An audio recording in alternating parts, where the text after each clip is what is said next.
Welcome to new TV Telugu. ఇప్పుడు Telangana top 10 చూద్దాం. Wanaparthy MLA Thudi Megha Reddy మాట్లాడుతూ ఇందిరమ్మ పాలనలో మహిళలు అన్ని రంగాల్లో అభివృద్ధి సాధిస్తున్నారని తెలిపారు.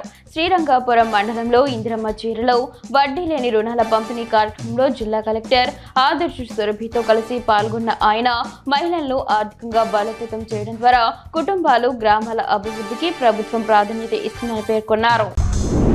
మెదక్ జిల్లా పాపన్నపేట మండలంలోని నాగసానుపల్లి గ్రామంలోని శ్రీ ఏడుపాయల వనదుర్గా భవాని అమ్మవారిని ప్రత్యేకంగా అలంకరించారు. ఆలయంలో అమ్మవారికి ప్రత్యేక పూజలు, అభిషేకాలు, హారతులు నిర్వహించిన అనంతరం భక్తులకు దర్శనం కల్పించారు. ఈ సందర్భంగా భక్తులు అమ్మవారిని దర్శించుకుని మొక్కులు చెల్లించుకున్నారు. కొత్తగూడెం పట్టణంలో తెలంగాణ జాగృతి జిల్లా అధ్యక్షుడు డి వీరన్న ఆధ్వర్యంలో లేబర్ కోడ్ జీవోలను దహనం చేసి నిరసన తెలిపారు. కేంద్ర ప్రభుత్వం తీసుకొచ్చిన 4 లేబర్ కోడ్లను రద్దు చేయాలని, 29 కార్మిక చట్టాలను రద్దు చేసి కార్మికులకు అన్యాయం చేస్తున్న బీజేపీ ప్రభుత్వాన్ని విమర్శించారు. వెంటనే 4 లేబర్ కోడ్లను వెనక్కి తీసుకోవాలని డిమాండ్ చేశారు. డోర్నకల్ మండలం మొల్కిలపల్లి గ్రామంలో ధాన్యం కొనుగోలు కేంద్రాన్ని డోర్నకల్ ఎమ్మెల్యే ప్రభుత్వ విప్ రామచంద్ర నాయక్ ప్రారంభించారు. ఈ కార్యక్రమంలో జిల్లా ఉపాధ్యక్షులు బత్తుల శ్రీనివాస్, మండల అధ్యక్షులు జగదీష్, గ్రామ ప్రజలు, రైతులు పాల్గొన్నారు. ఈ కేంద్రం ద్వారా రైతులు తమ ధాన్యాన్ని విక్రయించుకోవచ్చు.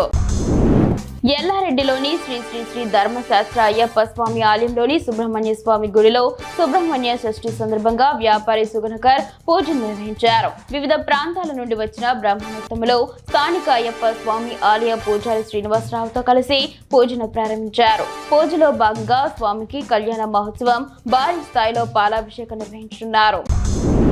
భూపాలపల్లి మండలం గొల్లవీడు గ్రామ వాస్తవ్యులు కాంగ్రెస్ పార్టీ మాజీ గ్రామ శాఖ అధ్యక్షులు ధరణి రమణాచారి భూపాలపల్లి మున్సిపాలిటీ పరిధిలోని మహిళలు, యువత మాజీ ఎమ్మెల్యే గండ్రా వెంకట రమణారెడ్డి సమక్షంలో బీఆర్ఎస్ పార్టీలో చేరారు. గులాబీ కండువా కప్పి పార్టీలోకి ఆహ్వానించారు.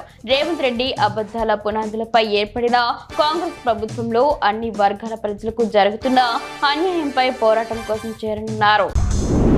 రామాయంపేట ఎస్ఐ బాలరాజును జిల్లా ఎస్పీ శ్రీనివాసరావు అభినందించారు.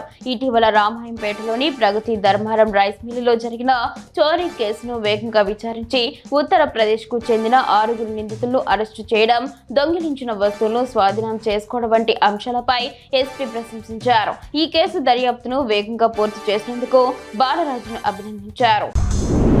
రాష్ట్ర ప్రభుత్వం కామారెడ్డి డిక్లరేషన్ పేరుతో బీసీలను మోసం చేసిందని, వారికి 42% రిజర్వేషన్లు ఇవ్వకుండా అన్యాయం చేసిందని తెలంగాణ సాహిత్య అకాడమీ మాజీ చైర్మన్ జూడూరు గౌరీశంకర్ ఆరోపించారు. ఖమ్మంలో బీసీ సంఘాల ఆధ్వర్యంలో జరిగిన నిరసన కార్యక్రమంలో ఆయన మాట్లాడుతూ అధికారంలోకి రాగానే కామారెడ్డి డిక్లరేషన్ అమలు చేస్తామని చెప్పిన ప్రభుత్వం ఆచరణలో విస్మరించిందని విమర్శించారు. దీనిపై బీసీలు ఉద్యమానికి సిద్ధమవుతున్నారని తెలిపారు.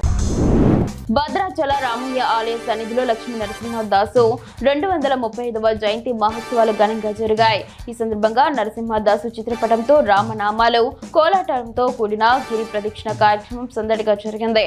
ఈ కార్యక్రమంలో ఆలయ ఈవో దామోదర్ రావుతో పాటు భక్తులు పెద్ద సంఖ్యలో పాల్గొన్నారు. జనగామ జిల్లా జాఫర్గఢ్ లో గ్రామస్తులు మద్యం ప్రియులు వినూత్న నిరసన తెలిపారు. బెల్ట్ షాపులు రద్దు చేసి మద్యం షాపు గ్రామంలోకి రావాలని ఫ్లెక్సీతో నిరసన తెలిపారు. మద్యం దుకాణాల ముందు ఆందోళన చేపట్టారు. సాధారణంగా ఇండ్ల పరిసరాల్లో ఉన్న మద్యం షాపును తరలించాలని నిరసనలు చూస్తుంటాం. కానీ ఇక్కడ మాత్రం గ్రామ శివార్లో ఉన్న మద్యం షాపు గ్రామంలోకి రావాలని నిరసన వ్యక్తం చేయడం వింత పోకడకు నిదర్శనంగా మారింది.